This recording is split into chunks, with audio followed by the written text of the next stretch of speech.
Hello to all of our family and friends at Mastering Martial Arts. We're back here with our Mastery Knowledge Tip videos.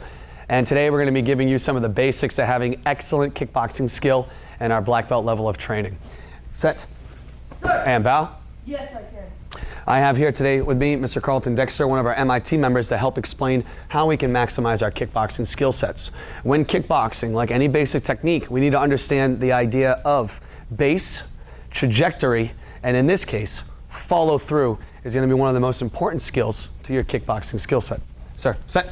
Sir. And bow. Yes, I can. The first thing that's most important is your base and your stance. When I'm doing kickboxing, I want to be in a guard stance position with my feet a little bit wider than my shoulders, both knees bent, and naturally my back heel is going to be up. This is going to give me better mobility and movement.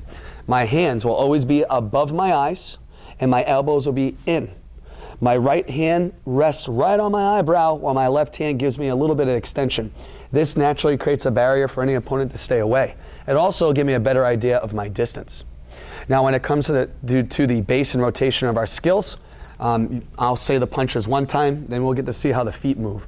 The four basic punches you're going to need to know are a jab, a cross, a hook, and an uppercut. Now, all of them have a basic footwork rotation. So for this, when I jab, the goal for power is how we move our base. As I jab, if I turn my feet inside and rotate, notice how now my lead heel is up, my weight goes on my back leg. This is where I generate my power. Off my cross, I pick the back heel up and I rotate forward here. For the hook, my hand will always replace. I'll come through, rotate back again, and then cross. So for a general rule, if I'm striking with my left hand, my left heel is hitting with me.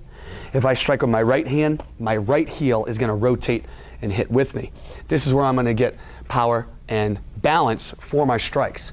Next is the trajectory. As I strike, my hand will always come from my head, straight into my target, and straight back. One of the biggest common mistakes is sometimes we'll hit and bring it down, or hit and bring it up.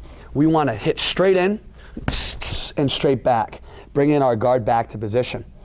Final, and what's different with this than any of your basic strikes, we're being at the right distance. When we hold the pads, we get very comfortable with being here and just touching that pad. But for me to have the right follow through and generate power that'll protect me one day, I need to punch past the target 6 inches. So I know that if I'm here, this extension isn't good enough. So I need to be here. So I go through that target. That's where I'm going to get that power. So you're going to have to work on, again, your base, standing properly, because this is how you're going to deliver any good strike. Number 2, your trajectory, straight in, straight out, and making sure every time you hit, there's always one hand above your eye and above your eyebrow to protect yourself. And then finally is going to be your distance and follow through. For our expert students, once the pads are down, we're so used to hitting and following through here, but when the pads come down now, that same distance doesn't have the same follow through. So you're going to have to make adjustments as you continue to train in your higher levels. Now, for us to get good at any of this, kickboxing is easy to learn because there's only about 4, 5, 6, 7 strikes you're going to need to know. But to master the mechanics of base, trajectory, and follow through for power is going to take practice and practice and practice. And that's what you're going to do if you're going to reach black belt excellence. So I hope this helped, and best of luck for you. Feet together. Set. Sir. And bow. Yes, I can.